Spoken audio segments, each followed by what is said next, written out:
Hey guys, so in today's video, if you couldn't tell by the title, I wanted to give you guys a little bit of an update on how Wicket is doing. So for those of you who did not get the chance to see the previous video where I talked about our puppy Wicket, who is a miniature dachshund puppy, and in that video, I explained the medical condition that he is currently struggling with, which is called puppy strangles. It is not as intimidating or as serious as it sounds. It is a serious condition that can be fatal if untreated, but I just want to say that I am not sure why it is called puppy strangles because it is basically a juvenile cellulitis. So I'm not sure why it's called puppy strangles, but that is what it is called. So since I filmed that video, we have brought him to the vet again for a recheck of his ears because at the same time that he was diagnosed with puppy strangles, he also was diagnosed with an ear infection, a double ear infection. Um, and so we had an appointment scheduled basically for them to recheck his ears because when he was diagnosed with the ear infection, the vet put medication in his ears that was supposed to last for 10 days. So basically, what they wanted to do was have him come in after the 10 days was over to see if that round of antibiotics had cleared up his ear infection. So the rough part of that is that when we brought him to the vet most recently, the ear infection was in his left ear initially, and the right ear was good. Now the infection has moved from the left ear to the right ear, and so they put antibiotics in his right ear again. So we have to go back to get him rechecked again in 10 days for his ear infection because now he has an infection in the right ear, and they had a little bit of extra antibiotics left, so they put a little bit in the left ear kind of just as a precaution, so that it didn't move back and forth, if that makes sense. So hopefully this helps. We are going next Tuesday, I think it is. No, next Wednesday to have him rechecked again. But I wanted to kind of, like I said, give you guys an update on how he's doing with his puppy strangles. So he has some lesions on his skin that have been draining. They're actually pustules, so I know that sounds disgusting. It is easier for me to not get grossed out by saying lesions, even though that's gross as well. He has lesions on his skin that have been draining. Sorry if this is TMI, but if it is, you can just skip to tomorrow's video. I apologize.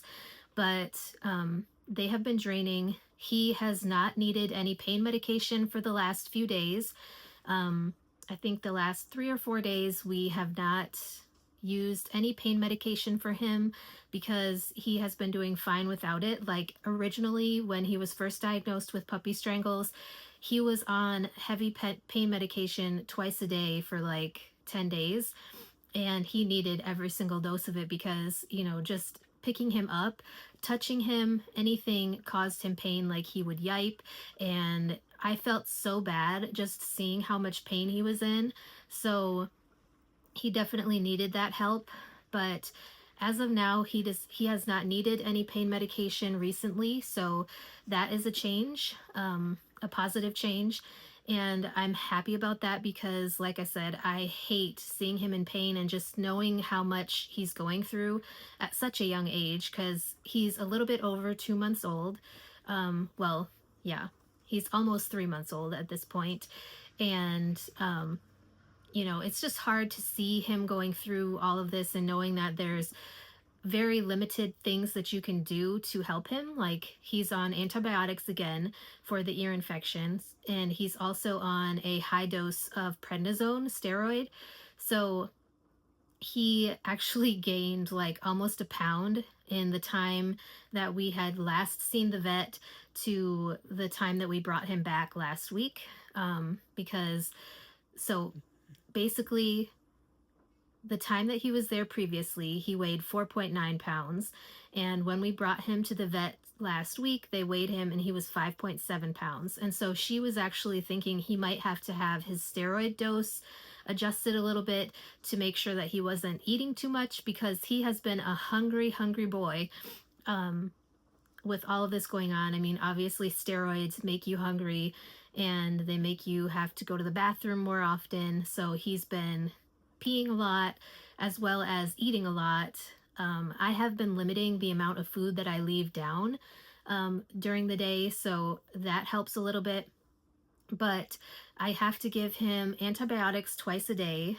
And thankfully, they were able to give me the pill form this time because he does not do well with the oral, like liquid medications. He does much, much better with the pill form because I can just roll it up in a piece of cheese and I don't really have to worry so much about it. Sorry, somebody's calling me. Um, so I don't really have to worry so much about the medication being ingested by him because he loves his cheese. And so thankfully he hasn't learned the word cheese yet because he is sitting right there and he's sleeping. So yes. But he is excited to get his cheese in the morning and then his antibiotic. So he gets prednisone with the cheese, and then he gets half of an antibiotic pill in the morning, and then he gets the other half at night with cheese.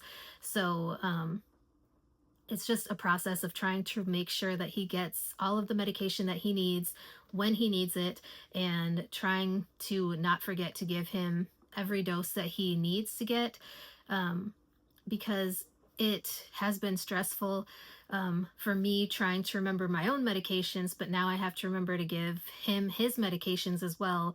And so it adds another level of difficulty to the picture. But, anyways, I just wanted to basically share that little update with you guys. He is hanging in there. He is definitely a puppy.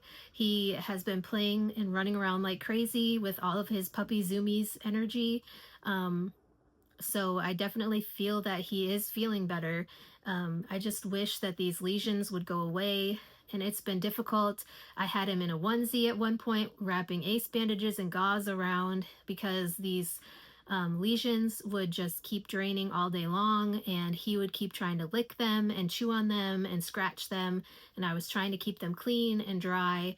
Um, so I put like gauze and then an ace bandage wrapped around it, and then a onesie on top of it to try to keep him away from chewing on the ace bandage. It's been a process.